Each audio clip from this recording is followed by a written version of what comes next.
सहनावतु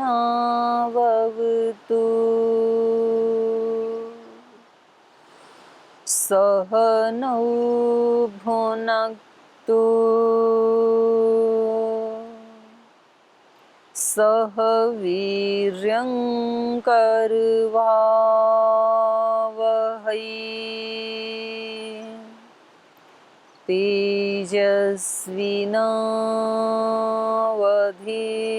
तेजस्विनावधीतमस्तु मा विद्विषावहै।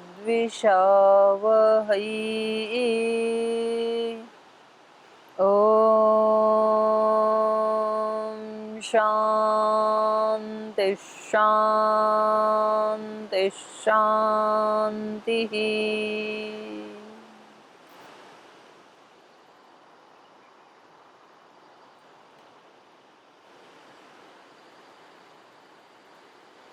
माँ अलकनंदा के पावन तीर पर हिमालय की गोद में और उषा काल के इस पावन वेला में, और आज तो बादल के बीच में बैठे हैं हम। बादल उतर के आ गए, नदी के पास ही आ गए नीचे। बहुत ही एक अद्भुत दृश्य है ये।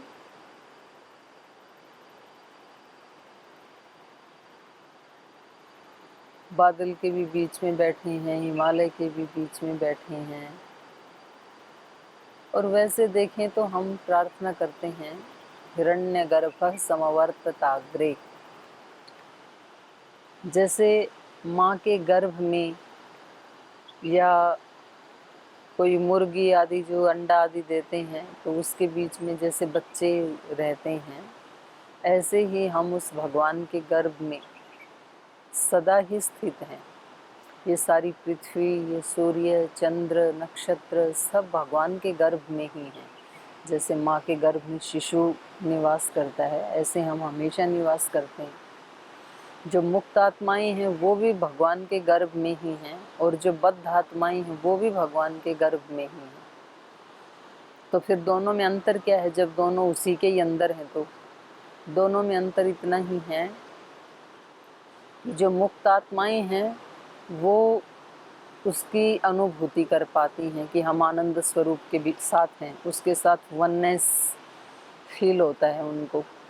और जो बद्ध आत्माएं हैं वो उसके अंदर रहते हुए भी वो उसको ढूंढते रहते हैं, उनको फीलिंग नहीं होती, महसूस नहीं होता है। बस इतना ही अंतर है, बाकी तो हम सब उसी के अंदर ही हैं। उसी के अंदर ये सारे खेल हो रहे हैं। और ये केवल एक हमारी पृथ्वी नहीं, ऐसे ऐसे तो पता नहीं कितने अरबों खरबों सूर्य हैं।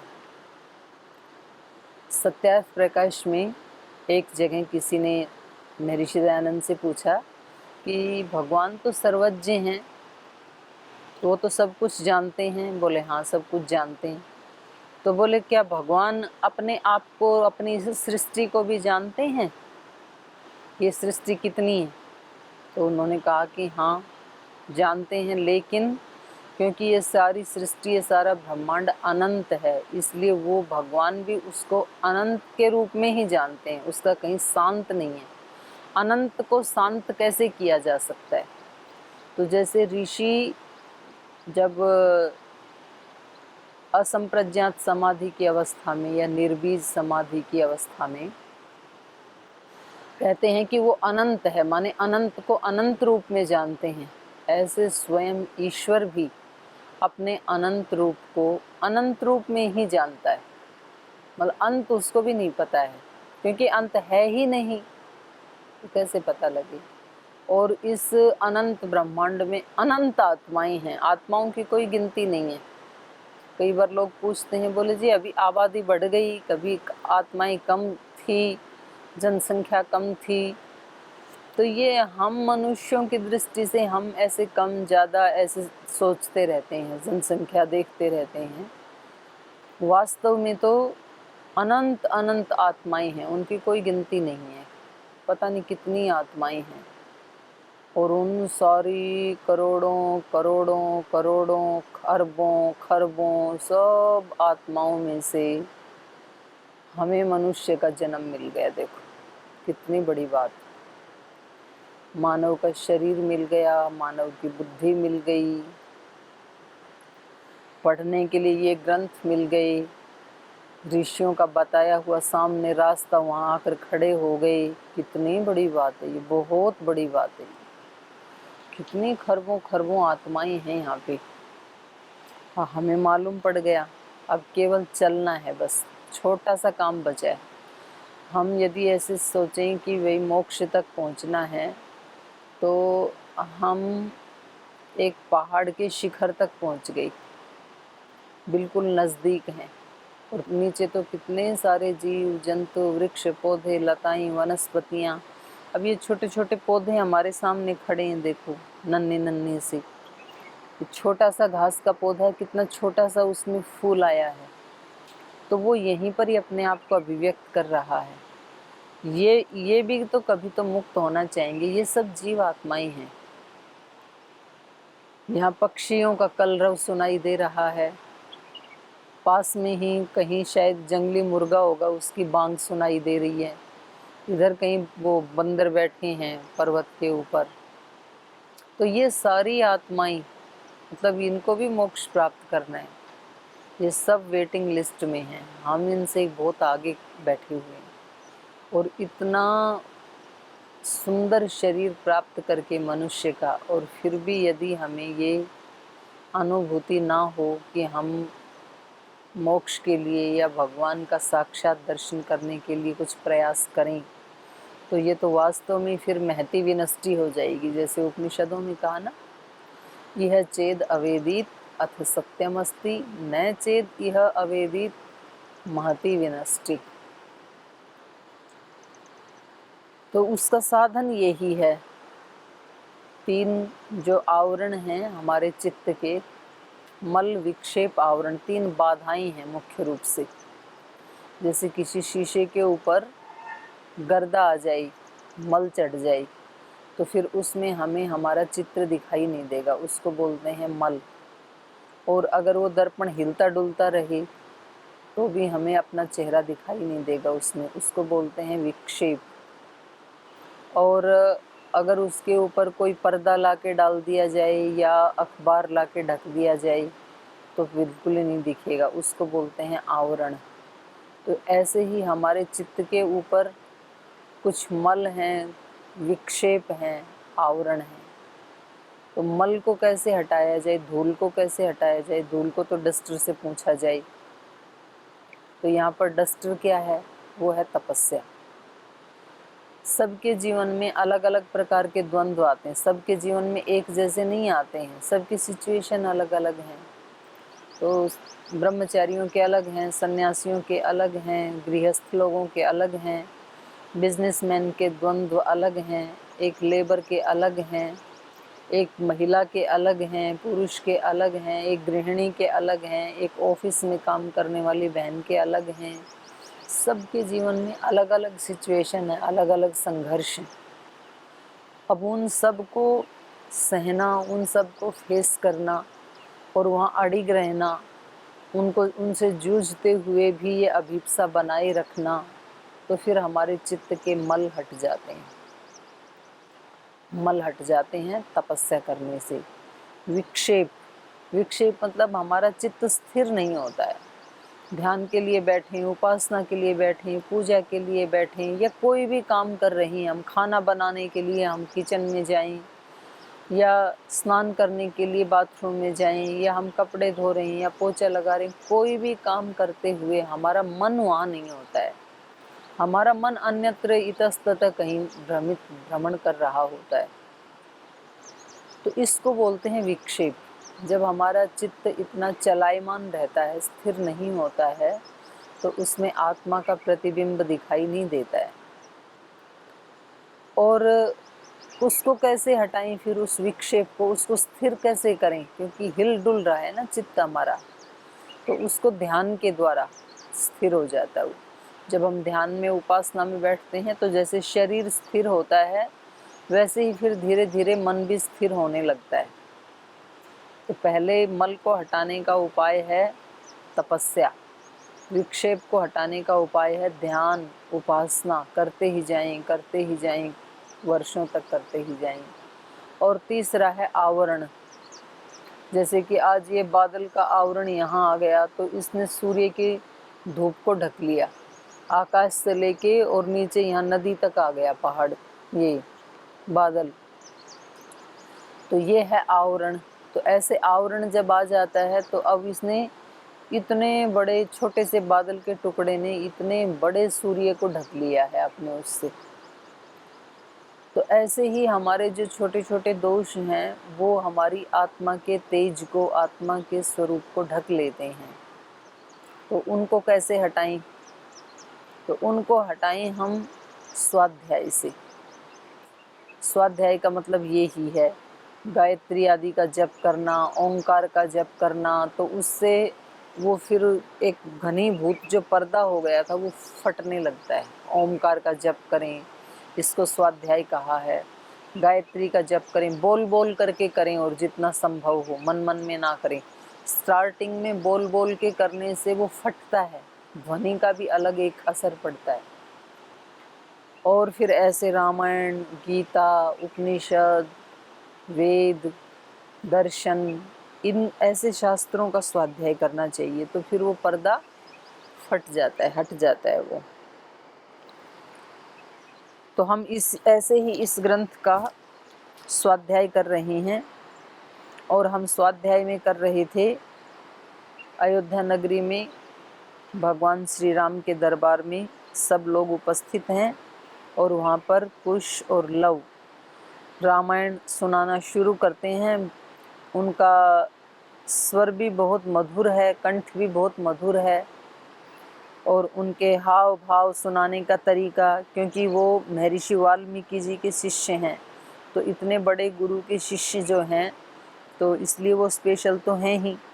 तो वो इतना सुंदर वर्णन कर रहे हैं कि सब लोग मंत्रमुग्ध होकर के उसको सुन रहे हैं। तो कल ये बता रहे थे, दीर्घायुषो नराः सर्वे धर्मं सत्यं च संश्रिताः सहितः पुत्रपौत्रैश्च नित्यं स्त्रीभिः पुरोत्तमे। सब लोग अयोध्या नगरी में दीर्घ आयु वाले हैं। सर्वे धर्मम सत्यम च संश्रिताः, सब सत्य और धर्म के आश्रय में रहते हैं, कभी भी सत्य और धर्म को छोड़ते नहीं हैं। सहिता पुत्र पौत्रैश्च, सब अपने पुत्र पौत्रों के साथ नित्य ही निवास करते हैं। स्त्री भी, और अपनी स्त्रियों के साथ, महिलाओं के साथ, पुरोत्तमे, इस उत्तम पुर में, इस उत्तम नगरी में सब अपने भरे पूरे परिवार के साथ धर्म का पालन करते हुए, सत्य का पालन करते हुए, दीर्घायुष्य को प्राप्त करते हुए जी रहे हैं। आगे कहा, क्षत्रं ब्रह्ममुखं चासीद् वैश्यः क्षत्रं मनुव्रताः शूद्रः स्वकर्मनिरताः स्त्रीन् वर्णानुपचारिणः। सा तेनेक्ष्वाकुनाथेन पुरी सुपरिरक्षिता यथा पुरस्तान्मनुना मानवेन्द्रेण धीमता। योधानाम् अग्निकल्पानां पेशलानां महर्षिणां सम्पूर्णाकृतविद्यानां गुहाकेसरिणामिव। क्षत्रम ब्रह्ममुखम चासीत, कह रहे हैं क्षत्रम, जो क्षत्रिय लोग हैं, ब्रह्ममुखम चासीत, वो ब्राह्मणों का मुख देखते हैं, अर्थात जैसा ब्राह्मण उनको निर्देश देते हैं वैसा वो कार्य करते हैं। वैश्य क्षत्रम अनुव्रता, और जो वैश्य हैं वो क्षत्रियों का अनुसरण करते हैं। तो पहले जो क्षत्रिय हैं वो ब्राह्मणों से साक्षात उपदेश सुनते हैं, फिर उन क्षत्रियों से वैश्य उनकी आज्ञा पालन करते हैं, उनका अनुसरण करते हैं। और फिर शूद्राः स्वकर्म निरताः, और फिर जो तीसरे हैं शूद्र, वो अपने कर्म में लगे हुए हैं। तीन वर्णान उपचारिण, वो इन तीनों वर्णों की सेवा में संलग्न रहते हैं। तो सब ने अपने अपने कार्य बांट रखे हैं। तो ये जो वर्ण आश्रम व्यवस्था है ये हम घर में भी देख सकते हैं, एक ही घर में। तो यहाँ ऐसा नहीं है कि कोई ऊंची नीची जाति है, ऐसा नहीं है। तो जैसे घर में जैसे बच्चे लगे हैं पढ़ाई करने में, तो ये ब्राह्मण का काम है, तो बच्चे ब्राह्मण हो गए। और पिता जैसे लगे हैं सब लोगों की रक्षा करने में, तो ये पिता का रोल हो गया क्षत्रिय का। फिर पिता कमाई भी करते हैं, पैसा भी लाते हैं, तो उनके दो रोल हो गए, क्षत्रिय भी हो गए, वैश्य भी हो गए। फिर जो माँ है वो सबकी सेवा में लगी रहती हैं, तो फिर ये शूद्र का काम है। तो इसमें माँ कोई छोटी हो गई क्या सेवा करने से? नहीं, माँ तो सबसे बड़ी होती है। भगवान के बाद यदि सबसे ज़्यादा पूज्य कोई इस धरती के ऊपर है तो वो माँ है। तो हम ये मतलब पता नहीं ये अर्थ हमने कैसे निकाल लिए कि ये ऊंचे ये नीचे। अब बच्चे यदि पढ़ाई कर रहे हैं, ये ब्राह्मण का काम है पढ़ना लिखना, तो क्या बच्चे माँ बाप से भी बड़े हो गए क्या? ऐसा अर्थ नहीं है बिल्कुल भी। सबके अपने अपने काम बटे हुए हैं कि किसको क्या काम करना है। तो ऐसे ही समाज में भी सबकी सेवा करने वाला है वो तो सबसे ऊंचा हो गया।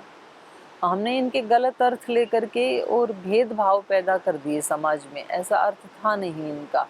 अर्थ तो ये था कि जिसकी जैसी योग्यता है, जैसी पात्रता है, वो अपने अपने काम में लगे हुए हैं, लेकिन सब समान हैं, सभी महान हैं और सभी उसी एक ही ईश्वर की संतान हैं।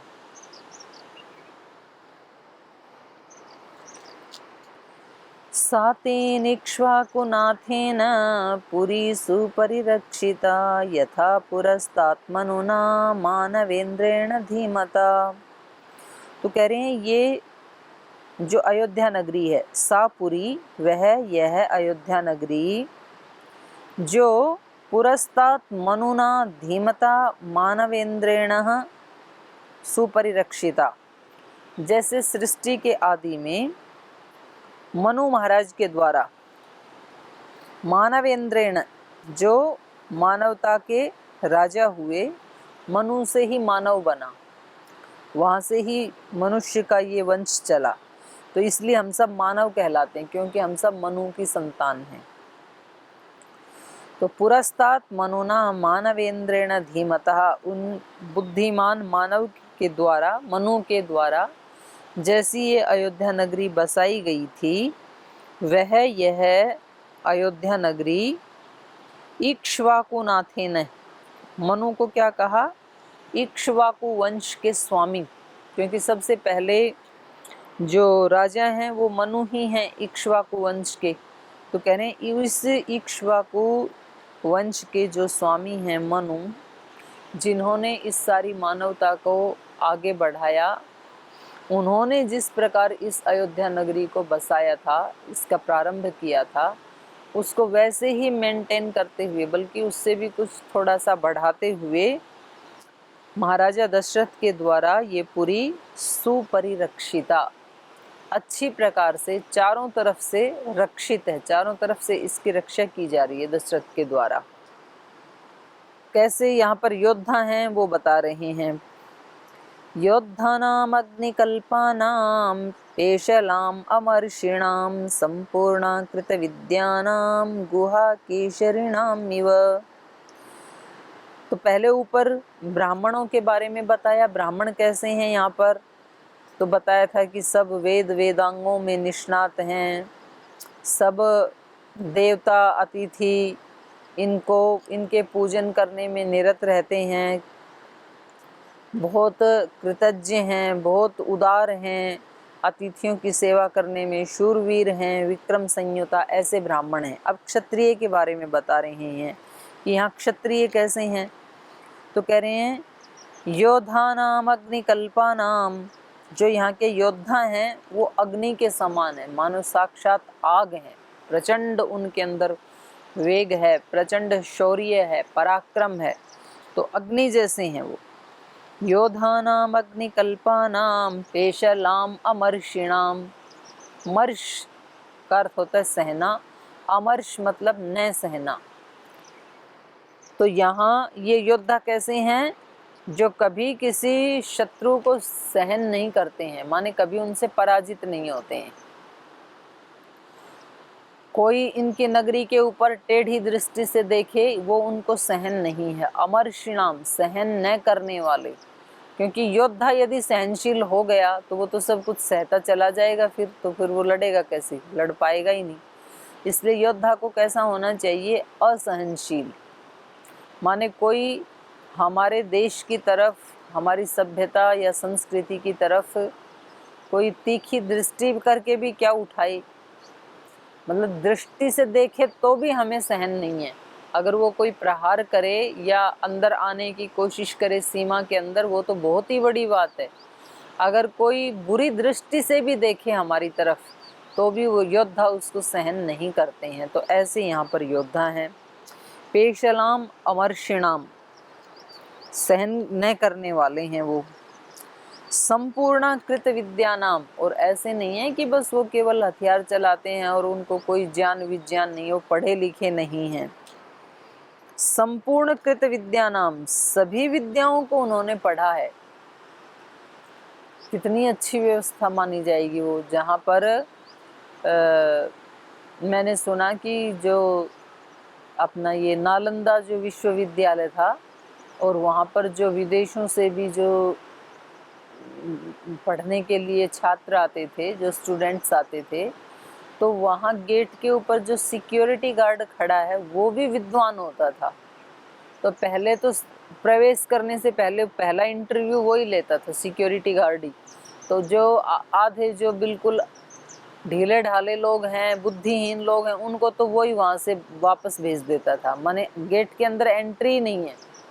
सिक्योरिटी गार्ड भी जहाँ विद्वान हो, जहाँ खेत में काम करने वाले माली भी विद्वान हो, जहाँ पढ़ने पढ़ाने वाले तो महाविद्वान हो, जहाँ खाना बनाने वाले भी विद्वान हो, जहाँ बर्तन साफ करने वाले भी विद्वान हो, जहाँ झाड़ू पोछा लगाने वाले भी विद्वान हो, तो नॉलेज सबके अंदर अगर उच्च कोटि की है तो सब कैसे काम करेंगे, सबके कार्य कैसे होंगे, वैसे ही होंगे जैसे विद्वान के होते हैं। माने सबके कार्य बहुत अच्छे सुचारू रूप से चलेंगे।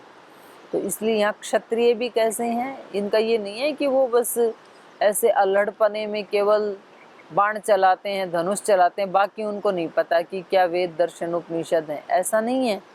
यहाँ कहा कि वो सब संपूर्ण कृत विद्या नाम, उन्होंने सब विद्याओं को संपूर्ण रूप से पढ़ा है, सब विद्याओं को जानने वाले हैं। तो वो कैसे हैं वहाँ अयोध्या नगरी में, कैसे सुशोभित होते हैं, तो कहा गुहा केसरी नाम इव, जैसे हिमालय की गुफाओं में शेर रहते हैं, केसरी मतलब शेर, जैसे गुफाओं में शेर रहते हैं, तो अयोध्या को यहाँ गुफा कहा और योद्धाओं को यहाँ पर शेर का, शेर जैसे पराक्रमी हैं वो। और वो यहाँ अयोध्या में ऐसे रह रही हैं कि जैसे हिमालय की गुफा में शेर रहते हैं, कि कोई भी थोड़ा सा भी वहाँ पर आहट हुई तो तुरंत वो अटैक कर देंगे। काम्बोजे विषये जातैर्बाह्लिकैश्च हयोत्तमैः वनायुजैर्नदीर्जैश्च पूर्णा हरिहयोत्तमैः विन्ध्यपर्वतजैर्मत्तैर्पूर्णा हैमवतैरपि मदान्वितैरतिबलैर्मातङ्गैः पर्वतोपमैः ऐरावतकुलीनैश्च महापद्मकुलैस्तथा अञ्जनादभिनिष्क्रान्तैर्वामनादपि च द्विपैः भद्रैर्मन्द्रैर्मृगैश्चैव भद्रमन्द्रमृगैस्तथा भद्रमृगैर्मृगमन्द्रैश्च सा पुरी नित्यः मतैः सदा पूर्णा नागरैश्चलनसन्निभैः सायोजने द्वे च भूय सत्यनामा प्रकाशते यस्यां दशरथो राजा वसन् जगतपालयत्। तो कह रहे हैं और क्या है वहाँ पर, योद्धा तो ऐसे हैं जैसे कि हिमालय की गुफाओं में कोई शेर बैठे हों। और कैसा है वहाँ का वायुमंडल, तो कह रहे हैं काम्बोज विषये जातई वाहलिकैश्च हयोत्तमई। हय माने घोड़ा और उत्तम माने उत्कृष्ट कोटि के। और ये स्थान के नाम हैं काम्बोज और वाहलिक, जो आज विदेश हैं, आज जिनको हम विदेश में गिनते हैं, उस समय ये भी भारतवर्ष में ही शामिल थे। तो काम्बोज और वाहलिक देश में उत्पन्न हुए जो उत्तम घोड़े हैं, उन घोड़ों से ये सुशोभित है। और वनायुजई नदीजैश्च, वनायु देश के अश्वों से, और नदी का मतलब है यहाँ सिंधु नदी, सिंधु नदी के निकट पैदा होने वाले जो दरियाई घोड़े हैं। सिंधु नदी यहाँ ऊपर ही है, हिमालय में लद्दाख के पास जो बह रही है। और कुछ लोगों का ये मानना है कि आर्यों की जो प्रथम सभ्यता संस्कृति जो है वो यहाँ से ही शुरू हुई। तो ये वहाँ के लोग आज भी ऐसे बताते हैं कि उनकी हाइट, उनका डील डोल कोई भी 6 फीट से नीचे नहीं है। और वो अपने हाथों से सब अपने कृषि आदि करते हैं। और वहाँ का जो नदी, सिंधु नदी के पास फल आदि हैं, सब्जियां आदि हैं, उनका जो साइज़ है वो भी पूरा रॉयल साइज़ है, बहुत बड़ा साइज़ है उनका। तो ऐसे मैंने सुना कि कुछ विदेशी लोग जो हैं वो अपनी मानव जाति को उन्नत करने के लिए, वहाँ कुछ विदेशी महिलाएं आती हैं और फिर वो वहाँ से मतलब अपने देश की मानव जाति को उन्नत करने के लिए, अभी नहीं पहले कभी ऐसी प्रथा रही, ऐसा मैंने किसी पुस्तक में पढ़ा था, और कितना सत्य है मुझे नहीं पता, कि वो आते हैं और वहाँ ऐसी परंपरा बनी हुई है कि वो महिलाएं वहाँ से गर्भ धारण करके कुछ बच्चे पैदा करके फिर अपने देश में जाते हैं।